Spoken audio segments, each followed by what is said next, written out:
He was 18 years old, barely 2 matches into his senior career at Flamengo, when Real Madrid struck a deal to sign him before almost anyone outside Brazil knew his name. That teenager is now one of the most explosive wingers in world football.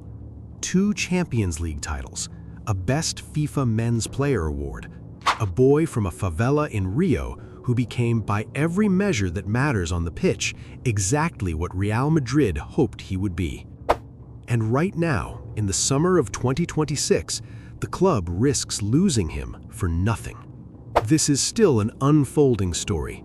Nobody, not the club, not the player, not the reporters chasing it daily, knows exactly how it ends yet. But here's everything we know so far, and why it's come down to the wire.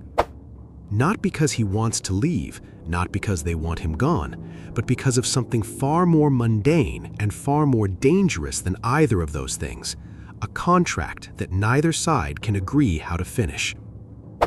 Real Madrid paid Flamengo around 46 million euros for him in 2018, at a time when Barcelona, according to Vinícius himself in a later interview, had offered more money to sign him instead.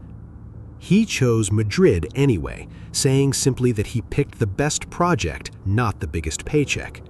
For years, that loyalty looked almost old-fashioned in a sport ruled by the highest bidder. Spanish reporting at the time suggested that while he was scoring the goals that won Real Madrid the Champions League in 2022, he was one of the lowest-paid players in the entire squad. But loyalty has a shelf life, and that shelf life is written into a contract. His current deal runs until the summer of 2027. That date matters more than it sounds. If Vinícius reaches the final 6 months of that contract without signing an extension, he becomes free to negotiate with any club on the planet for nothing. Real Madrid, a club that almost never lets its biggest assets walk away empty-handed, would lose a player currently valued at well over 150 million euros without earning a single euro back. So talks began in early 2025, and the entire standoff has really come down to one number, moving in stages. Stage 1. Vinícius was earning around 17 million euros a year after tax. Real Madrid's opening offer slightly raised that, but well short of what his camp wanted.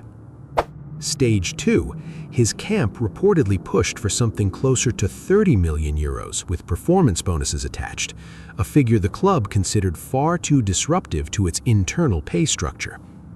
Stage 3, by mid-2026, Vinícius lowered his own number, landing around 20 million euros a year, roughly matching what the club's other superstar, Kylian Mbappé, earns.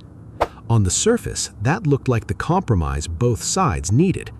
But one detail kept the deal from closing anyway: a signing bonus, a lump sum paid up front simply for putting pen to paper. For a player already this valuable, it functions less like extra income and more like a statement, proof that the club sees him as being in the same tier as its very top earners. Real Madrid, according to Spanish reporting, remained unwilling to grant it, worried that opening that door for Vinícius meant opening it for everyone else too. While the number stayed stuck, the relationship around it was fraying in public. His form dipped through parts of 2025. Real Madrid's results wobbled with him, and under then-manager Xabi Alonso, tension built to the point where multiple outlets reported Vinícius had pushed the club to choose between keeping him or keeping his coach.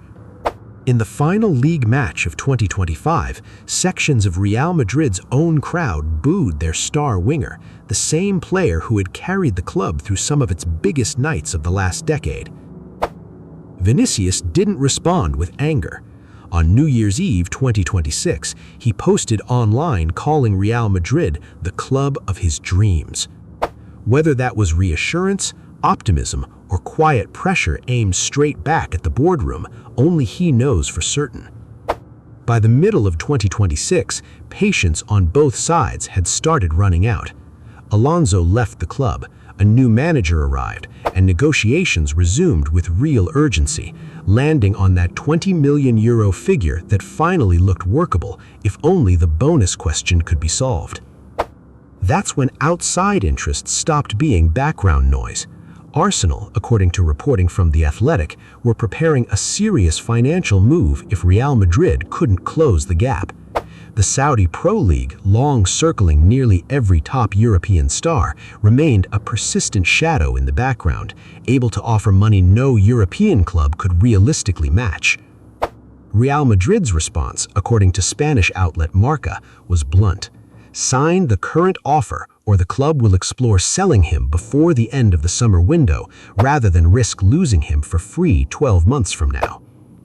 So where does that leave the player who once turned down more money just to play for the club of his dreams? Somewhere in the middle of a negotiation that was never really about desire. By every public sign, Vinícius wants to stay, and Real Madrid want him to stay too. It's about whether two sides who agree on the outcome can actually agree on the price of getting there before the clock decides for them. So here's the real question worth asking. If you were running Real Madrid, would you pay whatever it takes to keep a generational winger past 30, or would you rather sell high now and avoid the risk of losing him for nothing later? Football clubs face that exact calculation more often than fans realize, and there's rarely a clean right answer. What we do know is this: loyalty and business rarely stay in separate lanes for long. Vinícius Jr.'s story, still being written as you watch this, is proof of exactly that.